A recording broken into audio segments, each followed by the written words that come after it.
ಏನ್ ಕೊಡ್ಬೇಕು? ಏನ್ ಸರ್ಕಲ್ ಬರ್ಕಲರ್ ನೀನ್ ಕೊಡ್ರಿ ರೋಡ್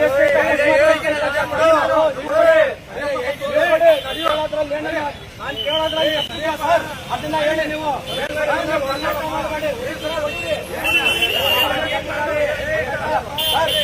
ಹೇಳೋದ್ ಕೇಳಿ ಸರ್. ನಾನು ಕೇಳೋದ್ರಲ್ಲಿ ಏನಾರ ತಪ್ಪಿದ್ಯಾ? ಯಾವುದು ಮೋರಿ ಮೇಲೆ ನೀವು ಬರಬಾರ್ದು. ಮೋರಿ ಬಿಟ್ಟು ನೀವು ಅಲ್ಲಿ ಗಂಟ ಹೊಡಿ ಅಂದ್ರೆ ನ್ಯಾಯನ ಸರ್ ಅದು. ಗೌರ್ಮೆಂಟ್ ಅಂದ್ರೆ ಹೊಡ್ಬಿಡೋದಾ? ಕುರ್ಚಿ ಹೊಡ್ಬಿಡಿ ಬಿಡಿ ಬಿಡಲ್ಲ. ನಾವು ಹೊಡಿತೀವಿ ಸರ್. ನೀವು ಯಾಕೆ ಹೊಡಿತೀವಿ? ಸರ್ಕಲರ್ ಕೊಡಿ ಸರ್. ನಿಮ್ಮ ಹತ್ರ ಯಾಕೆ ಕೇಳೋ ಅಧಿಕಾರ ಇಲ್ವಾ? ಏನ್ ಕೊಡ್ಬೇಕು? ಏನ್ ಕೊಡ್ಬೇಕು? ಏನ್ ಕೊಡ್ಬೇಕು? ಸರ್ಕಲರ್ ಕೊಡಿ ಸರ್. ಯಾಕೆ ಸರ್ಕಲ್ ನೀವು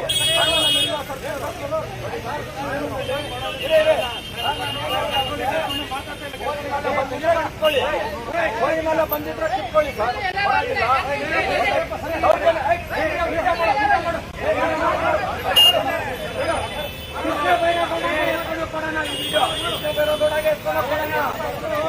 ಕಾನೂನು ಕಾನೂನ ಇದು ದೌರ್ಜನ್ಯ ಕಾನೂನ ಹೇಳಿ ಸರ್.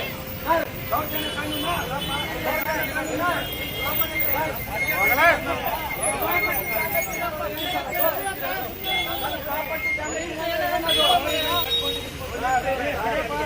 ಕಟ್ಟಿ ನಾವು ಸ್ಟ್ಯಾಂಪ್ ಡ್ಯೂಟಿ ಕಟ್ಟಿ ರಿಜಿಸ್ಟ್ರೇಷನ್ ಮಾಡ್ಕೊಂಡಿರ್ತಾರಲ್ಲ, ತಪ್ಪಲ್ವಾ ಅದು?